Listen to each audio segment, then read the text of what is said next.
Привет, друзья! С вами Ух ты Кухня. Мы собрали урожай черной смородины и сегодня поделюсь своими обязательными заготовками на зиму.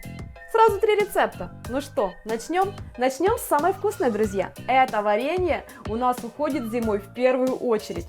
В кастрюлю вливаю пол-литра воды, зажигаю огонь и сразу же всыпаю 2 килограмма сахара. Жопа слиплась. Не слиплась. У тебя ж ни разу еще не слиплась.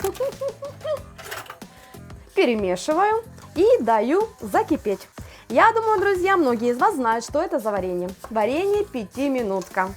А пока сироп варится, займусь второй заготовкой. Смородина без сахара. Для этого мне понадобятся чистые банки, не стерилизованные.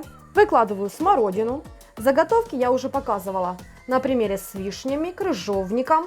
Зимой можно использовать на компот, на пирожки. Прекрасно стоит в квартире. Все, думаю, на все вопросы ответила. А можно просто открыть баночку, добавить сахарку и наслаждаться.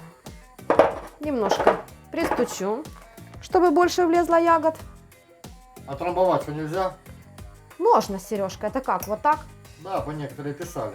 Ага, я поняла. Окей, ты комментариев начитался? Конечно. Красавчик. И заливаю крутым кипятком. Сверху прикрываю крышками. Укрываю теплым одеялом, пусть хорошо прогревается. Ну что, друзья, сироп закипел. Вот мне все-таки интересно качество нашего сахара современного. Странный он, конечно. Сейчас аккуратно всыпаю 2 килограмма ягоды. Аккуратно, чтобы не обжечься. Вот так вот. Окунаю ягоды в сироп. Стараюсь их не сильно колошматить, чтобы ягодки остались целенькими. Вот, посмотрите, друзья, варенье закипело, образовалась пеночка. Делаю чуть меньше нагрев, осторожно, потому что пеночка может это выскочить. Ой, мы ее любим просто потом съесть, да, Сережка, как Конечно. в детстве. Пишите в комментариях, в детстве облизывали вот такие вот штуковинки, пенка, когда мама, бабушка варенье варит, в тарелочку собирает пенку, а ой, она застынет потом и как мармеладка. Помнишь, Сережка? Даже хозяюшке, если не удастся собрать всю пенку, не страшно. Это не повлияет ни на вкус, ни на сохранность этого варенья. Проверено. Каждый год так делаю. Поэтому с полной уверенностью можно сказать, что можно ее оставить. Выключаю нагрев, жду 5 минут, чтобы осела пена, и разливаю по чистым стерилизованным баночкам. И закатываю. И сразу же хозяюшке в эту кастрюлю добавляю 200 мл воды. Не буду ничего мыть. Нет у меня на это времени. 1,5 килограмма черной смородины. Сюда же. Включаю нагрев. Перемешиваю и варю смородину 10-15 минут с момента закипания. Мне нужно ее хорошо разварить. Это повидло я зимой использую для пирогов, рулетов. Получается такое густое, крепкое. Все, пусть варится.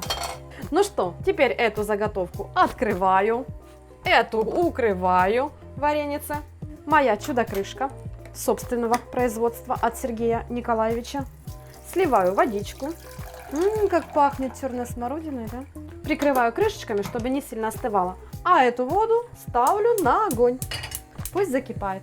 И когда закипело, просто беру и заливаю баночки. Без сахара. Да, прекрасно стоит в квартире. Зимой достали баночку, в кастрюльку, воды добавили, сахара и прекрасный компот. А можно просто добавить сахара и съесть ложкой. Мне нравится. Все, Сережка, твоя очередь. Поехали. Примерно через 15 минут, когда ягода уже разварилась, выключаю, друзья, нагрев, жду 5 минут, пусть все успокоится, и измельчаю блендером. Достаточно. Смотрим, что у нас получилось. А получилась практически однородная кашица. И сейчас добавляю 700 граммов сахара.